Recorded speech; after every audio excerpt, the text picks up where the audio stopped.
Vendors are lamenting the impact of COVID-19 on their sales this Valentine season. They insist this would normally be their time to make some extra cash, but the curfew island-wide coupled with low budgets are making that difficult. Javon Keys reports.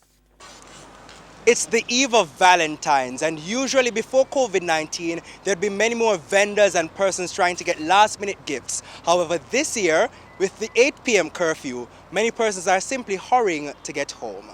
It's the first Valentine's season since COVID-19 hit Jamaica in March 2020. And for shoppers, things are not the same. This year is very, very worse. Because I can't go on a dinner date because the government locked down the city. And I not get no gift, so I have to treat myself. So I have to go wine and dine myself and drop asleep. I think the prices are COVID prices. I do understand the circumstances. So I'm moving with the time. I'm not buying for Valentine's this year because COVID has really shaken the pocket. But what COVID has done, COVID has made the love so stronger.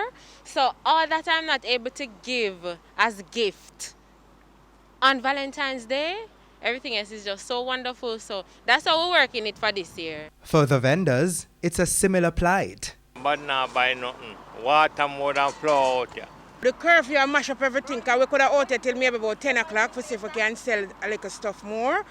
But as I said, the corona thing, so we can't end up stay out here till late. So go on, but because 8 o'clock? What is wrong with Andre Oldness? What is wrong with that pretty boy? 8 o'clock, that's too early, I think. But for vendors in the Constant Spring Arcade in Halfway Tree, it's those worries and more. We're told the Kingston and St. Andrew Municipal Corporation, KSAMC, will be doing deep cleaning of the arcade on Sunday, so they will not be able to vend inside. Why is it that is now KSAC coming to sanitize the place? They're sabotaging us out here. But for Kay, it's even more difficult as it's her only source of income. I have stage 4 cancer in the liver, in the lungs and in my throat. Now I buy a little something. I'm doing this now. Doing this.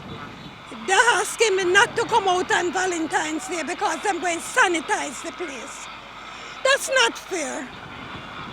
They have Ash Wednesday, which is public holiday. They could have done it on Ash Wednesday. We spoke to CEO of the Kingston and St. Andrew Municipal Corporation, Robert Hill, on the issue. After TVJ News raised the concerns of the vendors, the corporation reconsidered the decision. After consultation with His Worship the Mayor and my market team at the KSAMC, we have made a decision to grant a little reprieve to the vendors at the Constant Spring Arcade to do a limited amount of vending between, say, 9 a.m. and close off at 2 p.m. tomorrow, February 14th, to allow them to take advantage of the Valentine's Day final sale. He said the deep cleaning will take place sometime after. Javon Keys, TVJ News.